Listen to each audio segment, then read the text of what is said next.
ಪಶ್ಚಿಮ ಘಟ್ಟಗಳ ಪ್ರದೇಶದಲ್ಲಿ ಧಾರಾಕಾರ ಮಳೆ ಆಗ್ತಾ ಇದೆ. ಬೆಳಗಾವಿ ಜಿಲ್ಲೆಗೆ ಆರಿದ್ರ ಮಳೆಯ ದಿಗ್ಬಂಧನ ಇದೆ. ಗದ್ದೆಗಳಿಗೆ ನುಗ್ಗಿರುವಂತ ಬಳ್ಳಾರಿ ನಾಲಾ ನೀರು ಪಶ್ಚಿಮ ಘಟ್ಟಗಳ ಪ್ರದೇಶದಲ್ಲಿ ಧಾರಾಕಾರ ಮಳೆ ಸುರಿತಾ ಇದೆ. ಬೆಳಗಾವಿ ಜಿಲ್ಲೆಗೆ ಆರಿದ್ರ ಮಳೆ ದಿಗ್ಬಂಧನವನ್ನು ಹಾಕಿದಂತಾಗ್ಬಿಟ್ಟಿದೆ. ಎಳ್ಳೂರು ಭಾಗದಲ್ಲಿ ಭತ್ತದ ಗದ್ದೆಗಳು ಸರ್ವನಾಶ ಆಗ್ಬಿಟ್ಟಿದ್ದಾವೆ. ಯಾಕೆಂದ್ರೆ ಜಮೀನೆಲ್ಲವೂ ಕೂಡ ಜಲಾವೃತ ಆಗಿರುವಂತ ಹಿನ್ನೆಲೆಯಲ್ಲಿ ಸಾವಿರಾರು ಎಕರೆ ಭತ್ತದ ಗದ್ದೆಗೆ ನುಗ್ಗಿರುವಂಥದ್ದು ನಾಲಾ ನೀರು. 3-4 ದಿನಗಳಿಂದ ಕಡಿಮೆ ಆಗದ ನೀರಿನ ಮಟ್ಟ. ನಿರಂತರವಾಗಿ ಮಳೆ ಬರ್ತಾ ಇದೆ. ಅದರ ಜೊತೆಗೆ ಅಲ್ಲಿ ಬಳ್ಳಾರಿ ನಾಲಾ ಬೇರೆ ತುಂಬ ಫೋರ್ಸ್ಫುಲಿ ಹರಿತಾ ಇರುವಂಥದ್ದು, ಅದರ ಜೊತೆಗೆ ಅಪಾಯ ಮಟ್ಟವನ್ನು ಮೀರಿ ಹರಿತಾ ಇದೆ. ಈ ಸಂದರ್ಭದಲ್ಲಿ ಅಕ್ಕಪಕ್ಕದ ಗದ್ದೆಗಳಿಗೆಲ್ಲ ನೀರು ನುಗ್ಗಿರುವಂಥ ಕಾರಣಕ್ಕೆ ಬೆಳೆದಿದ್ದಂಥ ಬೆಳೆ ಎಲ್ಲವೂ ಕೂಡ ಕೊಳೆತು ಹೋಗ್ತಾ ಇದೆ. ನೀರು ಗದ್ದೆ ಎಲ್ಲ ತುಂಬಿಕೊಂಡಿರುವಂಥ ಕಾರಣಕ್ಕೆ ಜೂನ್ನಲ್ಲಿ ಬಿತ್ತನೆ ಮಾಡಿದಂಥ ಭತ್ತದ ಬೆಳೆ ನಾಶ ಆಗಿದೆ.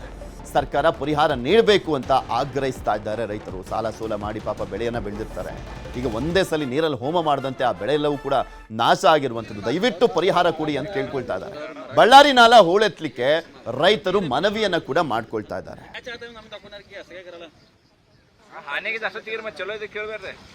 ಅಲ್ಲಿ ಹೇಗಿದೆ ಪರಿಸ್ಥಿತಿ ಅನ್ನುವಂಥದ್ರ ಬಗ್ಗೆ ನಮ್ಮ ಬೆಳಗಾವಿಯ ಪ್ರತಿನಿಧಿ ಚಂದ್ರಕಾಂತ್ ಸುಗಂಧಿ ಅಲ್ಲೊಂದು ಪ್ರತ್ಯಕ್ಷ ವರದಿಯನ್ನು ಕೊಟ್ಟಿದ್ದಾರೆ ನೋಡಿ.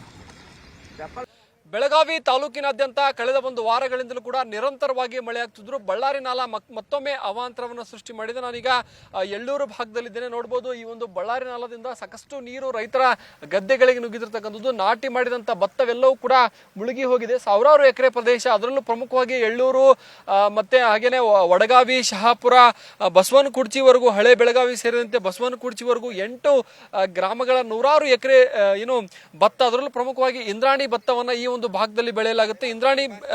ಇಂದ್ರಾಣಿ ಬಾಸುಮತಿ ಭತ್ತಕ್ಕೆ ಸಾಕಷ್ಟು ಬೇಡಿಕೆ ಇರತಕ್ಕಂಥದ್ದು. ಪ್ರತಿ ವರ್ಷವೂ ಕೂಡ ಈ ಒಂದು ಭಾಗದಲ್ಲಿ ಇಂದ್ರಾಣಿ, ಚನ್ನಂಗಿ ಬೆಳೆ, ಗೆಣಸು ಸೇರಿದಂತೆ ಅನೇಕ ತರಕಾರಿ ಬೆಳೆಗಳನ್ನು ಬೆಳೆಯಲಾಗುತ್ತೆ. ಆ ಎಲ್ಲಾ ಬೆಳೆಗಳು ಈ ರೀತಿ ನೀರಿನಲ್ಲಿ ಮುಳುಗಿ ನಷ್ಟವನ್ನು ಸಂಭವಿಸಿದೆ. ಪ್ರಮುಖವಾಗಿ ಇಲ್ಲಿನ ರೈತರು ನಮಗೆ ಪರಿಹಾರ ಬೇಡ, ಬಳ್ಳಾರಿ ನಾಲಾ ಕ್ಲೀನ್ ಮಾಡಿ ಅಂತ ಹೇಳಿ ಎಷ್ಟೇ ಸತಿ ಸರ್ಕಾರಕ್ಕೆ ಮನವಿ ಕೊಟ್ಟರು. ಇದುವರೆಗೂ ಸರ್ಕಾರ ಈ ಬಗ್ಗೆ ಸ್ಪಂದಿಸಿಲ್ಲ. ಈ ಬಗ್ಗೆ ರೈತರಿದ್ದಾರೆ ಮಾತಾಡಕ್ಕೆ.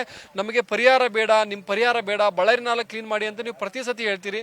ಆದರೆ ಸರ್ಕಾರ ಸ್ಪಂದನೆ ಮಾಡ್ತಾ ಇಲ್ಲ. ಇದಕ್ಕೆ ಸರ್, ಸರ್ಕಾರ ಸ್ಪಂದನೆ ಮಾಡ್ತಾ ಇಲ್ಲ ಅಂದ್ರೆ ನಿಮ್ಮ ಪರಿಹಾರ ನೀವು ಎಷ್ಟು ಕೊರೋರಿ? 1 ಗುಂಟೆಗೆ 70 ರೂಪಾಯಿ, 74 28 ರಾತ್ರಿ. ಮತ್ತು ನಾವಿಲ್ಲಿ 1 ಎಕರೆ ಬೆಳೆಸೋದಂದ್ರೆ 30 ರಿಂದ 35 ಸಾವಿರ ರೂಪಾಯಿ ಖರ್ಚು ಬರ್ತೈತೆ ರೀ. ಮತ್ತು ನೀವು 28 ರೂಪಾಯಿ 2800 ರೂಪಾಯಿ ಇಲ್ಲತ್ತು, 35 ಸಾವಿರ ರೂಪಾಯಿ ಇಲ್ಲತ್ತು. ಮತ್ತು ಹೋದ ವರ್ಷ 25% ಭತ್ತ ಬಂದೈತೆ ರೀ. ಈ ವರ್ಷ ಏನಾಗೈತಿ, ಸಾಲ ಸುಲ ಮಾಡ್ಕೇಸಿ ರೈತರು ಹಾಕಿ ಭತ್ತ ಹಾಕಿದರು. ಅದ್ರ ಜೊತೆಗೇ ಈ ಎಲ್ಲ ಈಗ ಅತಿವೃಷ್ಟಿಯಾಗಿ ಎಲ್ಲ ಭತ್ತ ಹೋತ್ರಿ. ಈಗ ನೋಡ್ರಿ, ಇದೈತ್ರ 4 ದಿವಸ ತೊಡೋದ್ರಿ. 4 ದಿವಸ ಹಂಗೆ ನೀರು ನಿಂತ್ರೆ ಎಲ್ಲ ಸತ್ಯನಾಶ ಆಗೋಗ್ತೈತಿ ರೀ. ಏನು ಮರಿನೂ ಮಾಡಂಗಿಲ್ಲ, ಏನೂ ಮಾಡಂಗಿಲ್ಲ. ಹಿಂಗೆ ಶೀಳ ಅಂತ ನಿಂದಿರ್ತೈತಿ. ಎಲ್ಲ ರೈತರು ಹೋದ್ರಿ. ಮತ್ತು ಹೋದ ವರ್ಷ 10% ಸಿಕ್ಕಿದ್ದಲ್ಲ, ಈ ವರ್ಷ 100% ನಮ್ಗೆ ಸಿಗಂಗಿಲ್ಲ ರೀ. ಮತ್ತು ಈ ಪರಿಹಾರ ನಾವು ಅದ ಅಂತೀವಿ ರೀ. ಬಳ್ಳಾರಿ ನಾಲಾ ಏನು ಮಾಡ್ರಿ ನೀವು ಪರಿಹಾರ? ನಾವೇನಂತೀವಿ, ಪರಿಹಾರ ನೀವು ನಮ್ಗೆ ಬೇಡ, ಬಳ್ಳಾರಿ ನಾಲಾ ಕ್ಲೀನ್ ಮಾಡಿರಿ. ಅದ್ರ ಜೊತೆಗೆ ಈ ಬೈಪಾಸ್ ಒಂದು ಐತಿಲ್ಲ, ಅದು ನಮ್ಗೆ ಒಂದು ತೊಂದರೆ ಆಗೈತೆ ರೀ. ಇದು ನೀನು ನಿಂತೈತ್ರಲ್ಲ, ಅದ್ರ ಸಲುವಾಗಿ ನೀನು ನಿಂತೈತೆ ರೀ. ಇದು ಅದರ ಸಲುವಾಗಿ ಸರ್ಕಾರ ತಕ್ಷಣ ಈ ಕಡೆ ಗಮನ ಕೊಟ್ಟು ರೈತರಿಗೆ ಬದುಕಿಸ್ಬೇಕು. ಎಷ್ಟು ಎಕರೆ ಬೆಳೀತಾರೆ ಭತ್ತ? ಇದೆ, ಇದು 10,000 ಪ್ರತಿ ವರ್ಷ ಹಿಂಗೆ ಸಮಸ್ಯೆ? ಪ್ರತಿ ವರ್ಷ ಇದೇ ಸಮಸ್ಯೆ ಐತೆ ರೀ ಸರ್. ಇದು ಸರ್ಕಾರ ಏನು ನೋಡೋದಿಲ್ಲ ರೀ ಸರ್.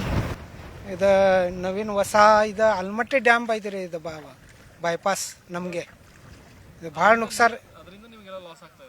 ಇದೇ ಲಾಸ್ ಭಾಳ ಐತೆ ರೀ ಸರ್. ಇಷ್ಟೇನಂದ್ರೆ ಈ ಭಾಗದ ರೈತರು ಮತ್ತು ರೈತ ಮುಖಂಡರು ಹೇಳ್ತಕ್ಕಂಥದ್ದು. ಕ್ಯಾಮ್ರಾಮನ್ ಅಶೋಕ್ ಜೊತೆ ಚಂದ್ರಕಾಂತ್ ಸುಗಂಧಿ, ನ್ಯೂಸ್ 18 ಬೆಳಗಾವಿ. ಪಶ್ಚಿಮ ಘಟ್ಟದಲ್ಲಿ ವರ್ಣಾರ್ಭಟ ಹಿನ್ನೆಲೆಯಲ್ಲಿ ಮೈದುಂಬಿ ಫಾಲ್ಸ್, ಅಂಬೋಲಿ ಫಾಲ್ಸ್ ಹರಿತಾ ಇರುವಂಥದ್ದು. ಅಂಬೋಲಿ ಫಾಲ್ಸ್ ಮಹಾರಾಷ್ಟ್ರದ ಸಿಂಧದುರ್ಗ ಜಿಲ್ಲೆಯಲ್ಲಿ ಇರುವಂಥದ್ದು. ಅಂಬೋಲಿ ಫಾಲ್ಸ್ ಜಲವೈಭವ ನೋಡಲಿಕ್ಕೆ ಪ್ರವಾಸಿಗರ ದಂಡೆ ಹರಿದು ಬರ್ತಾ ಇದೆ. ಮುಖ್ಯ ರಸ್ತೆಯ ಪಕ್ಕದಲ್ಲಿಯೇ ಅಂಬೋಲಿ ಫಾಲ್ಸ್ ಹರಿಯುತ್ತೆ. ಫಾಲ್ಸ್ ನೋಡಲಿಕ್ಕೆ ಆಗಮಿಸ್ತಾ ಇದ್ದಾರೆ ಸಾವಿರಾರು ಜನ. ನಿಮಗೆ ತೋರಿಸ್ತಾ ಇದ್ವಿ ದೃಶ್ಯಾವಳಿಗಳಲ್ಲಿ. ಅದು ಮುಖ್ಯ ರಸ್ತೆಯ ಪಕ್ಕದಲ್ಲೇ ಹರಿಯುವಂಥದ್ದು. ಸೊ ಆ ರಸ್ತೆಯಲ್ಲಿ ಓಡಾಡುವಂಥವ್ರು ಎಲ್ಲರೂ ಕೂಡ ಒಂದು ರೌಂಡಲ್ಲಿ ನೀರನ್ನು ಹಾಕಿಕೊಂಡು ಅದರಲ್ಲಿ ಮಿಂದೆದ್ದು ಹೋಗ್ತಾ ಇದ್ದಾರೆ.